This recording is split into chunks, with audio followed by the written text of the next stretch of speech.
Commander Vex High of the Zalani Imperial Navy stood on the bridge of the Sovereign's Will, watching the blue-green planet rotate slowly on the main display. Earth! Such an unremarkable world, really. The third planet from a yellow dwarf star, harboring what their long-range sensors had identified as a primitive civilization barely 3 centuries into their industrial age. Status report. Vex High commanded, his forearm folded behind his back in the traditional Zalani posture of authority. His scaled skin shimmered under the bridge's cool lighting, and his large, multifaceted eyes reflected the tactical display surrounding him. So, preliminary scans show the inhabitants have achieved basic spaceflight, reported Navigation Officer Kilte, her voice carrying the slight musical quality common to their species. They've established small outposts on their moon and nearby planets. Their technology appears to be chemical propulsion-based, with primitive fusion reactors. Vex High's mandibles clicked in amusement. Fusion reactors. How quaint. Any military presence. Minimal orbital defenses. A few space stations. Some patrol craft. Nothing that could threaten even our smallest frigates. Kilte paused, reviewing her readings. Sir, there's one anomaly. We're detecting a large vessel in the asteroid belt. Its configuration doesn't match their typical designs.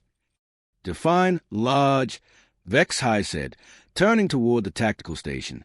Weapons Officer Drakmore's 6 eyes widened as he processed the sensor data. So, the vessel is approximately 2 kilometers in length. Mass reading suggests heavy armor plating, and so I'm reading weapons signatures I don't recognize.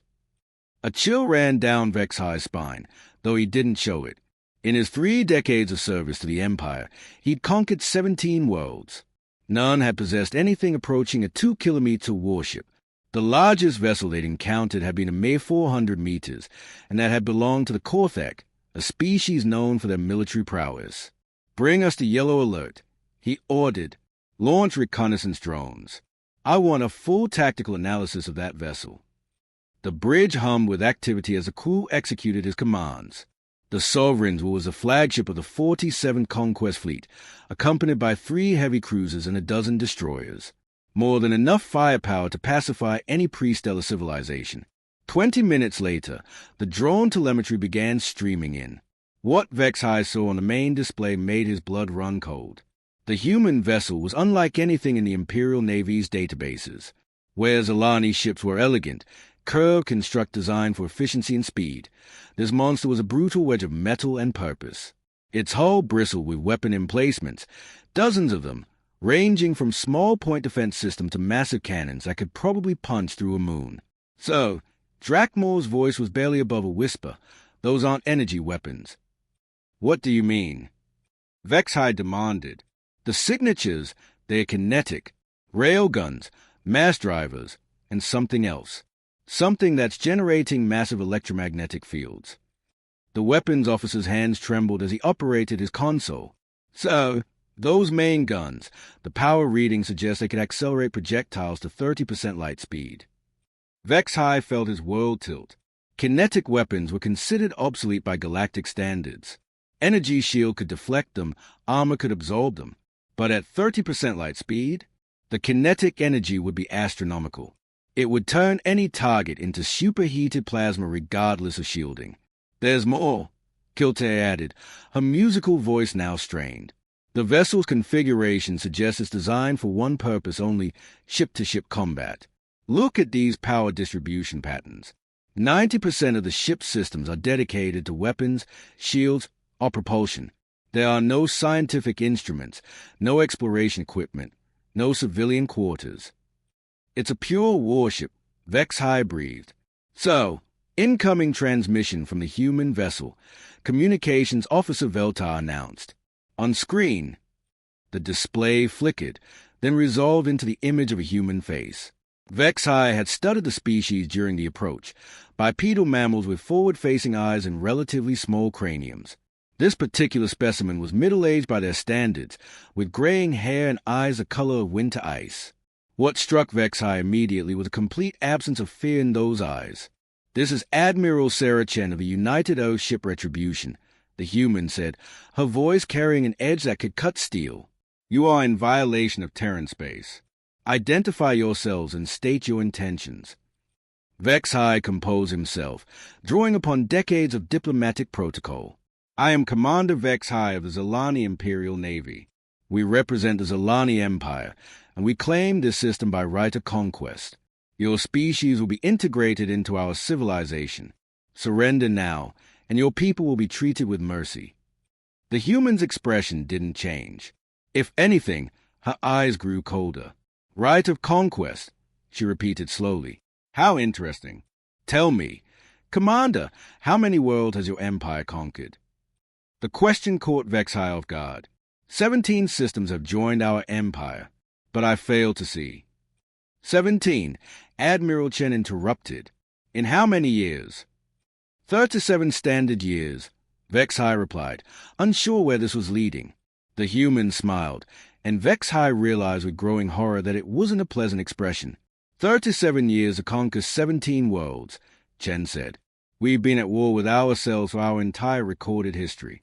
We perfected killing our own kind for over 5,000 years. We had world wars that killed millions.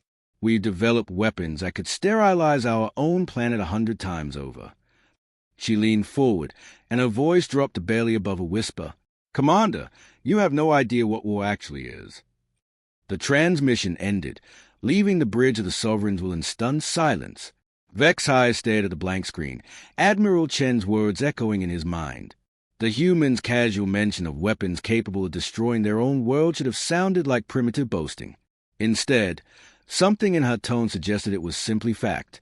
So, Drakmore's voice cut through the silence. The human vessel is powering up. Vex High turned to the tactical display, watching as the Retribution's energy signature began climbing. But this wasn't the typical pattern of a ship preparing for battle. This was something else entirely. What are they doing? He demanded. I'm not sure, sir. Their power output is increasing exponentially, but it's not going to weapons or shields. It's being channeled into their propulsion system, but the configuration is all wrong. On the main screen, the massive human battleship began to move. But where Zalani vessels would have executed a graceful turn using their gravitic drives, the Retribution simply flipped end over end like a knife spinning through space, then ignited what appeared to be the most powerful fusion torch any of them had ever seen. By the eternal stars, whispered Navigation Officer Kiltede, they are not using gravitic propulsion at all. They are using pure thrust vectoring. The implications hit Vex High like a physical blow. Gravitic drives were smooth, efficient, and allowed for the delicate maneuvering that space combat required. But they were also limited by the field generator's capacity. Thrust vectoring, on the other hand, was crude and violent, but it could generate far more acceleration than any gravitic system. Acceleration readings? He asked, though he dreaded the answer. 15 gravities in climbing, Drakmore reported, his voice strained. Sir, no biological crew could survive that kind of acceleration. Unless, Veltar interjected from the communication station, they've learned to build their crews to survive it. The tactical display updated, showing the Retribution's projected course. It wasn't heading directly toward them. It was executing a wide arc that would bring it around the asteroid field's far side. They are using the asteroids to cover, Vex High realized. But at that acceleration, they'll overshoot us completely. So, Kiltiche's voice held a note of terror. What if they're not planning to overshoot? Before Vex High could ask what she meant, proximity alarms began shrieking across the bridge. The asteroid field, which had been stable for millions of years, was suddenly alive with movement. Multiple contacts. Drakmore shouted over the alarms. Dozens of them, small craft emerging from asteroid concealment. The tactical display exploded with red icons as human fighters poured out of hiding places throughout the belt. But these weren't the sleek interceptors that most civilizations used. These were angular, brutal-looking craft bristling with weapons and radiating the same violent energy signatures as the Retribution. They turned the entire asteroid field into a fortress. Vex High breathed. The human fighters weren't approaching in the orderly formations that Zalani tactics demanded. Instead, they swarmed like angry insects, each pilot flying an apparently random course that somehow added up to a coordinated attack pattern. Evasive maneuvers. Vex High commanded. Launch fighters.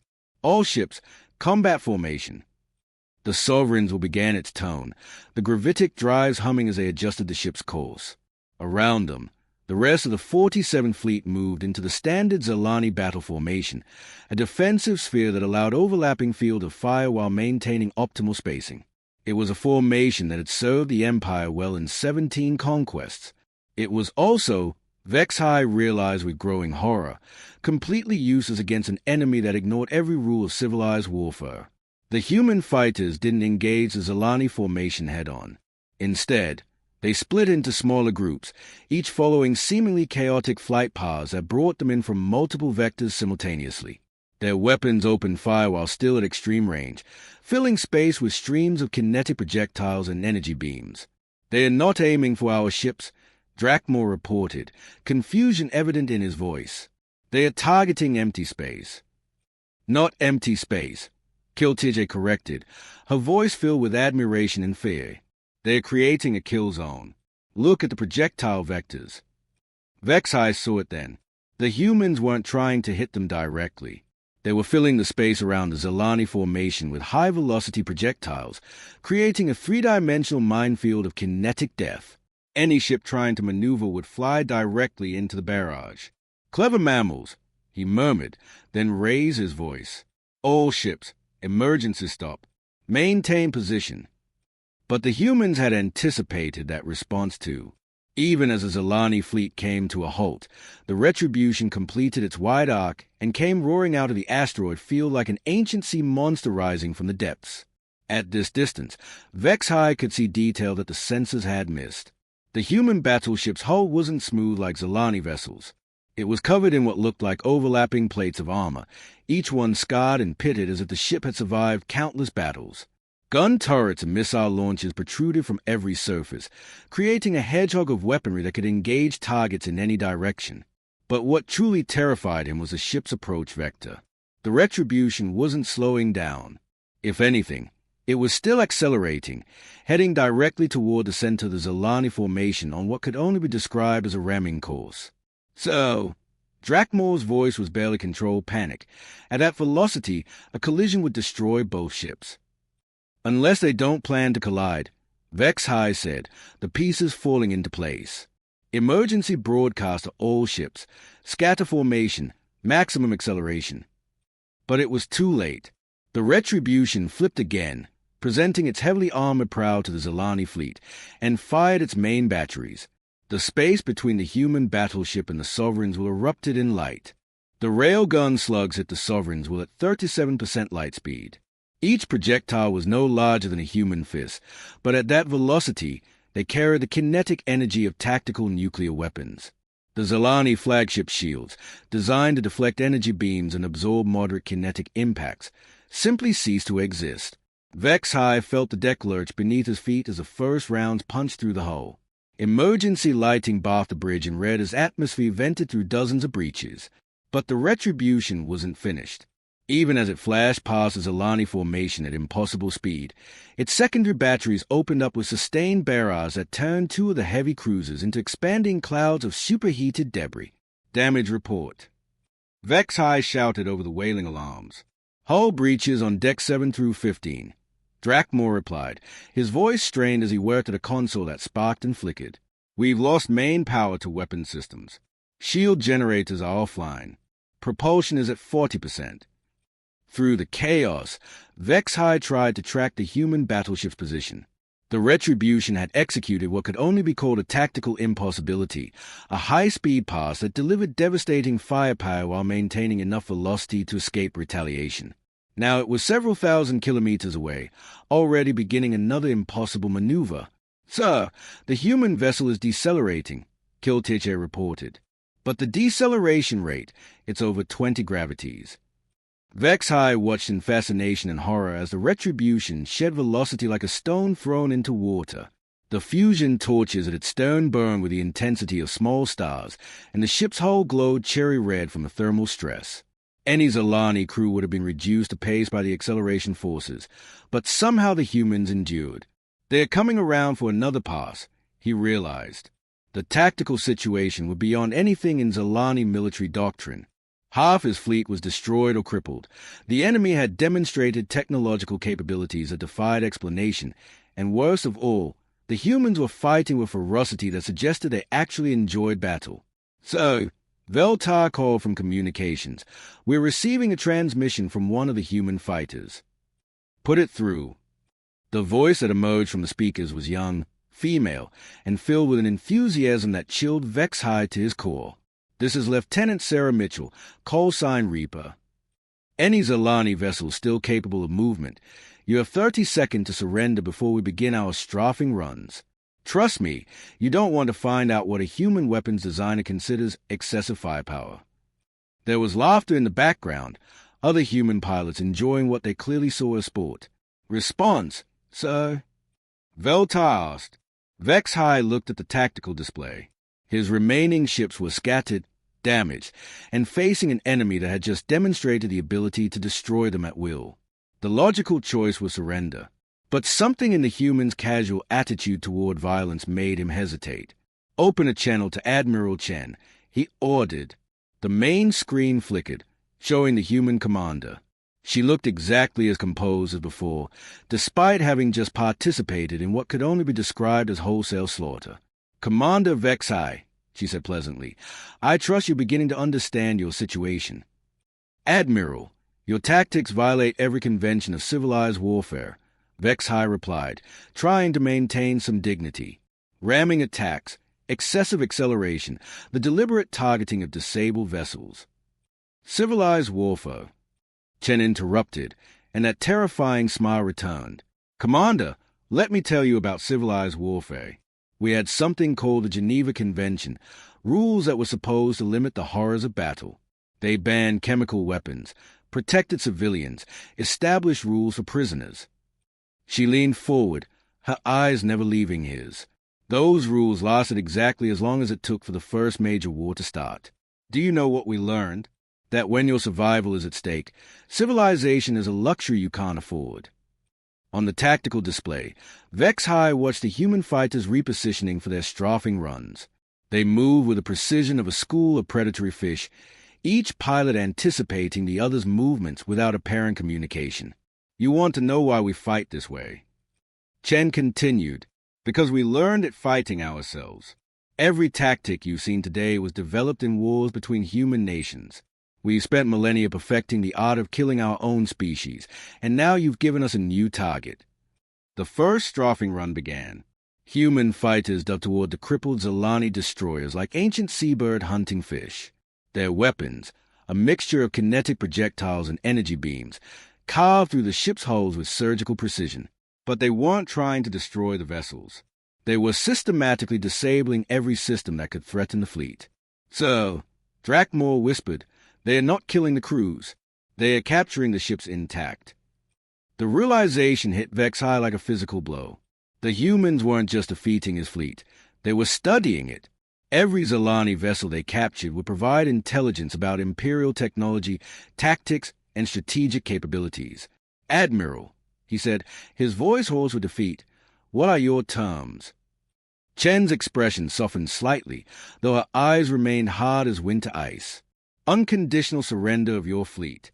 Your crews will be interned but treated according to what we call the laws of war, our version of civilized conduct. Your ships will be confiscated and studied. And you, Commander, will carry a message back to your empire." "What message?" "That humanity is no longer content to remain in our little corner of the galaxy. We've been watching you, studying your expansion, learning about your methods, and we've decided that the galaxy needs new management."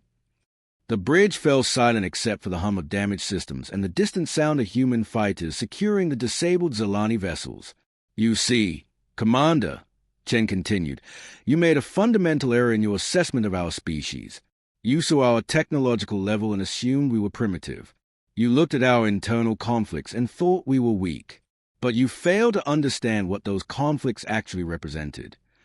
She gestured toward the tactical display, where the retribution was slowly approaching the Sovereign's will, its massive bulk casting shadows across the Zalani flagship's hull. "Every war we fought, every battle we've endured, every weapon we developed, it was all preparation for the day we would meet species like yours. We've been getting ready for this war for 5,000 years.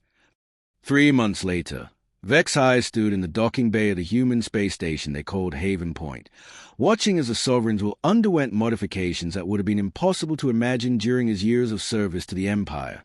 Human engineers swarmed over his former flagship like industrious insects, installing new systems and weapons with an efficiency that spoke of long experience. The Zilani had surrendered, as ordered, but what followed had been far more disturbing than any military defeat. The humans had kept their word about the treatment of prisoners.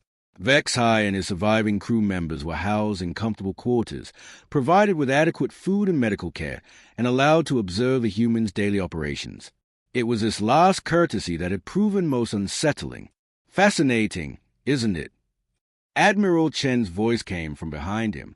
She'd made a habit of these visits, speaking with him as if they were colleagues rather than captor and prisoner. Your methods are unconventional, Vex-High replied carefully. Chen laughed, a sound that had lost much of its earlier menace. Commander, what you're seeing is humanity at our most restrained. We're actually trying to be civilized with you. She gestured toward the docking bay, where human technicians were installing what appeared to be a new type of weapon system on a captured Zilani cruiser. Do you know what that is? She asked. Vex-High studied the device. It was roughly cylindrical, covered in cooling vanes and electromagnetic field generators. Some kind of energy weapon. Close. It's a conversion beam. It takes matter, any matter, and converts it directly into energy. Point it at an asteroid, and you get a fusion bomb. Point it at a planet. She shrugged. Well, you get a much bigger fusion bomb. The casual way she discussed planetary annihilation made Vex-High's blood run cold. That's monstrous. Is it? Chen turned to face him, her expression genuinely curious. Your empire conquers world by overwhelming their defenses and forcing surrender. We prefer to give potential enemies a very clear understanding of what they are risking if they choose to fight. She led him to an observation deck overlooking the main construction bay. Below them, dozens of human warships were undergoing modifications and upgrades. But these weren't the sleek vessels of the United Earth Navy that Vex-High had encountered during the battle. These were something new, hybrid designs that combined human weapons technology with Zilani propulsion systems and alien materials from a dozen different species. How many worlds have you conquered since our encounter? Vex-High asked, though he dreaded the answer. Conquered? Chen shook her head. We don't conquer, Commander. We negotiate.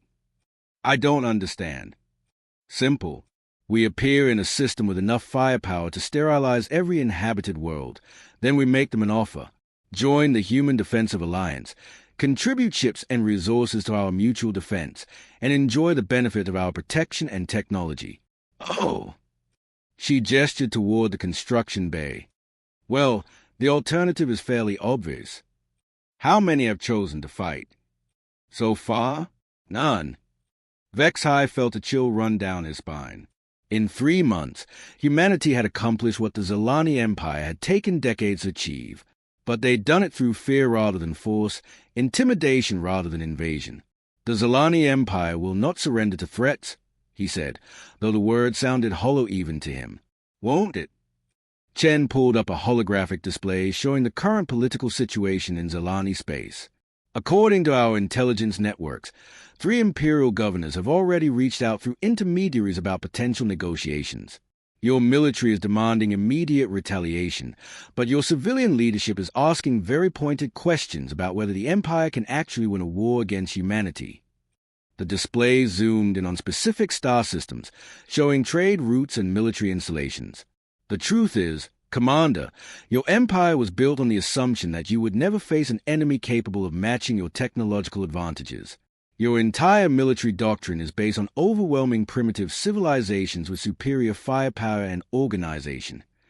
She paused, letting the implications sink in. But what happens when you encounter a species that's already thought of everything you can do and develop countermeasures? What happens when your enemy has been preparing for galactic warfare since before your civilization achieved spaceflight? Before Vex-High could respond, alarms began sounding throughout the station. Chen immediately activated a communication device on her wrist. Chen here. Report. The voice that replied was tense with excitement. "Admiral, we've got multiple contacts dropping out of hyperspace at the system's edge. Configuration matches Zilani Heavy Battle Group. Looks like the 12th Imperial Fleet." Chen's expression hardened. "How many ships?" 4 to 7 vessels, including 3 dreadnoughts and the flagship Emperor's Wrath. "Admiral, they are broadcasting surrender demands." Vex High felt a surge of hope. The 12th Fleet was the Empire's most powerful military formation, commanded by Admiral Kethvar, a strategist whose reputation rivaled that of the legendary conquest heroes. "It seems your Empire has chosen to test our resolve," Chen said, her voice returning to the cold professionalism he remembered from their first encounter. "Admiral Kethvar is the finest military mind in the Empire," Vex High said. "He won't repeat my mistakes." "No," Chen agreed. "He'll make entirely new ones." She activated the station's general communication system, and her voice echoed throughout Haven Point. "All personnel, this is Admiral Chen. Zilani Imperial Fleet detected at system edge. Implement Protocol 7. All fleet elements to full combat readiness. Execute Operation Broken Mirror." Vex High had never heard of Operation Broken Mirror, but the response throughout the station was immediate and coordinated.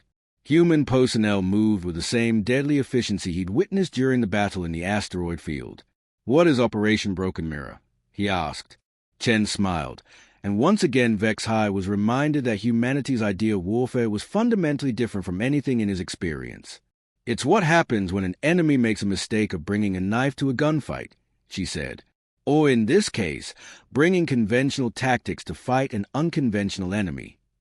Through the observation deck's windows, Vex High watched as the human fleet began to move. But instead of forming up for traditional engagement, the ship scattered in all directions, disappearing into the dark spaces between planets and moons. "You're abandoning the station?" he asked, confused.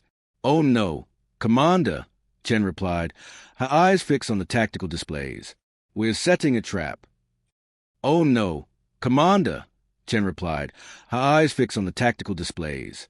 "We're setting a trap." Admiral Kethvar of the 12th Imperial Fleet stood on the bridge of the Emperor's Wrath, studying the tactical readouts with growing confusion. The human space station designated Haven Point hung in the void before them, apparently defenseless. Long-range scans showed minimal energy signatures and no defensive installations. "Sir," reported his tactical officer, "the station appears to be abandoned. We're detecting only minimal life support and a skeleton crew." Kethvar's forearms moved in the gesture of deep contemplation. He had studied the reports from Vex High's defeat, analyzed every piece of sensor data from the engagement. The humans were cunning and vicious, but they were also pragmatic. Abandoning a major installation in the face of superior force made tactical sense. "Launch assault shuttles," he commanded.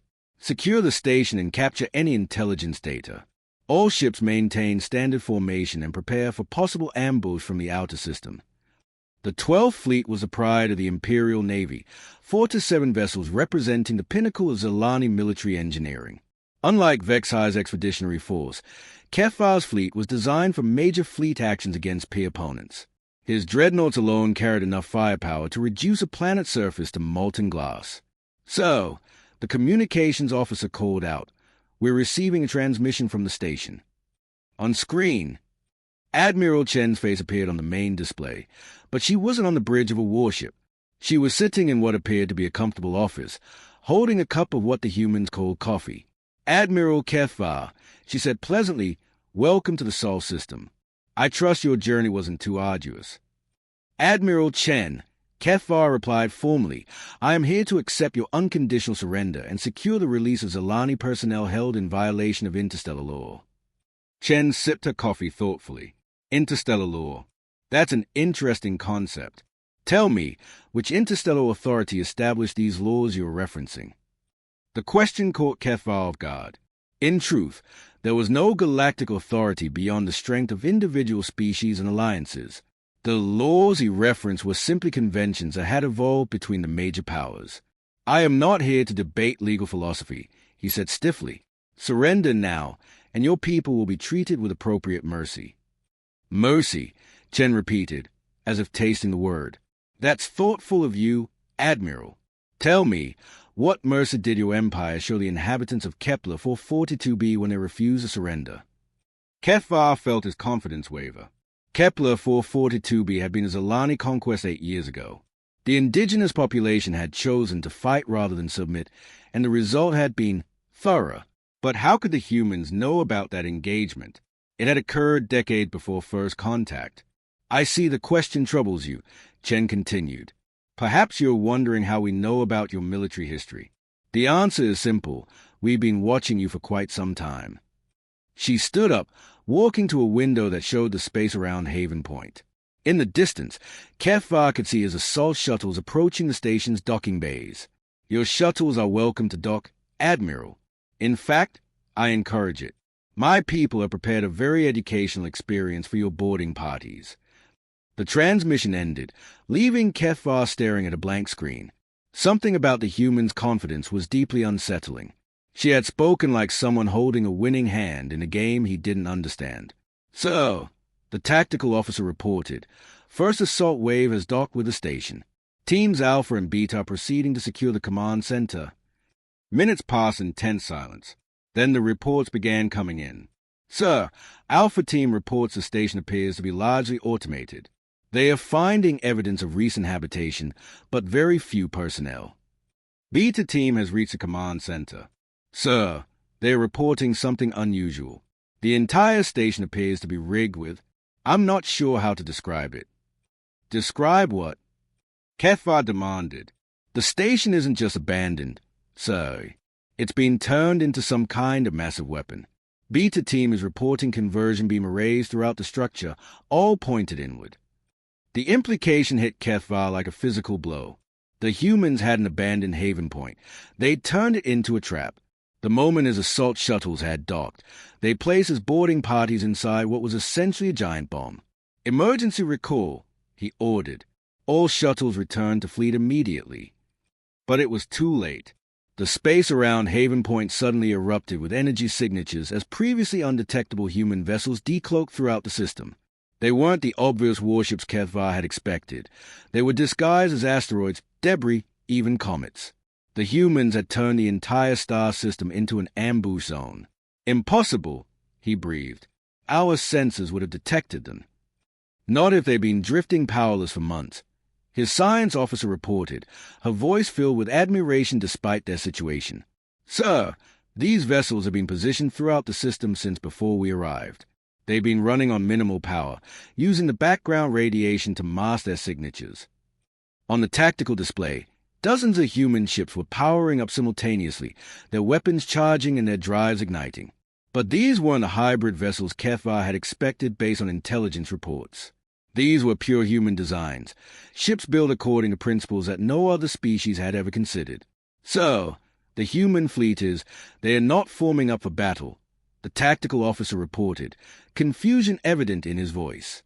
Kefvar studied the display and felt his blood turn to ice. The human ships weren't adopting any recognizable formation. Instead, they were spreading out in what could only be described as a three-dimensional net, each vessel positioned to create overlapping fields of fire that would turn the space around his fleet into a killing ground. They are not planning to fight us, he realized with growing horror. They are planning to execute us. The first human salvo came not from their ships, but from Haven Point itself. The space station, which his boarding parties were still trying to evacuate, suddenly blazed with the light of a dozen conversion beams. But the beams weren't aimed at his fleet. They were targeting the asteroids and debris throughout the system, converting matter directly into energy and creating a series of artificial suns that bathed the entire engagement zone in blinding radiation. Sensors compromised, his science officer reported. The radiation is interfering with all targeting systems. In the chaos of blazing light and electromagnetic interference, the human fleet struck. Their ships moved through the artificial hellscape they created with the confidence of predators in familiar hunting grounds. Kinetic projectiles and energy beams lanced out from the darkness, striking Zalani vessels with surgical precision. But what terrified Kefvar most was a realization that the humans weren't trying to destroy his fleet quickly. They were systematically disabling his ship's weapons and propulsion systems while leaving life support intact. They wanted prisoners, intelligence, and most importantly, they wanted witnesses.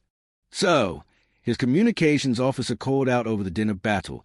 Incoming transmission from Admiral Chen. Put her through. Chen's face appeared on the screen again, but now she was on the bridge of what Kefar recognized as a retribution. Behind her, human crew members worked with the same deadly efficiency he'd witnessed during Vexai's defeat. Admiral Kefar, she said, her voice cutting through the chaos, I hope you're beginning to understand the situation you found yourself in. You've turned an entire star system into a weapon, he replied, unable to keep the admiration out of his voice despite their circumstances. Not just a system, Chen corrected. Admiral, what you're experiencing today is humanity's standard defensive protocol. Every system under our protection has been similarly prepared. Every asteroid field is a potential ambush site. Every moon could be hiding a weapons platform. Every comet might be a disguised warship. She paused, letting the implication sink in. Your empire conquered 17 worlds in 37 years because you followed predictable patterns. You identified primitive civilizations, overwhelmed them with superior technology, and absorbed them into your empire. It was efficient, elegant, and completely inadequate preparation for fighting a species that thinks differently. Through the tactical display, Kefar watched as more of his ships fell victim to the human assault. The Emperor's wrath shuddered as kinetic projectiles punched through her armor, but the humans were careful to avoid hitting critical systems. What do you want? He asked. The same thing we wanted from Commander Vexai, Chen replied. Unconditional surrender, followed by a message to your empire. But this time, the message will be different. What message? Chen's expression grew cold, and Kefar saw in her eyes the same terrifying conviction that had marked humanity's approach to warfare from their first encounter. That the age of Zilani expansion is over. That any Imperial fleet entering human space will be destroyed. And most importantly, that humanity is no longer content to remain defensive. She leaned forward, her voice dropping to barely above a whisper. Tell your Emperor that we've learned everything we need to know about Zilani technology, tactics, and strategic capabilities. Tell him that our shipyards are producing vessels designed specifically to counter Imperial advantages. And tell him that within 1 year, human fleets will begin visiting Imperial worlds. You're threatening war against the entire Empire. No, Admiral, Chen said, and that terrifying smile returned. We're promising it. The transmission ended, and Kefar stared at the tactical display showing the systematic destruction of the most powerful fleet in Imperial history. In the space of 30 minutes, the humans had demonstrated technological capabilities that rendered every Imperial advantage meaningless, tactical innovations that made traditional warfare obsolete, and most frightening of all, a mindset that treated galactic conflict as just another problem to be solved through superior firepower and creative thinking. As his flagship shuddered under another perfectly aimed barrage, Kefar finally understood what Vexai had tried to explain in his reports. Humanity wasn't just another species to be conquered or negotiated with. They were something entirely unprecedented in galactic history, a civilization that had spent millennia preparing for exactly this kind of war, and now they were ready to fight it. The last thing Kefar saw before his ship's command systems failed was a retribution emerging from the artificial chaos of the battle, its hull glowing with heat but its weapons still tracking new targets. On its prow, someone had painted words in the angular human script that his translation systems rendered as, "Peace through superior firepower." It was, he realized, the most honest military motto he'd ever encountered. As the human boarding party secured his vessel, Kefar found himself almost looking forward to the conversation he would have to have with the Imperial High Command. After all, someone had to explain to the Emperor that his empire had just encountered a species that considered warfare an art form, and had been practicing that art for 5,000 years. The humans, it seemed, were finally ready to graduate from fighting themselves to fighting the galaxy. And from what Kefar had witnessed, the galaxy was woefully unprepared for what that meant. The day aliens saw a human battleship, and regretted everything instantly.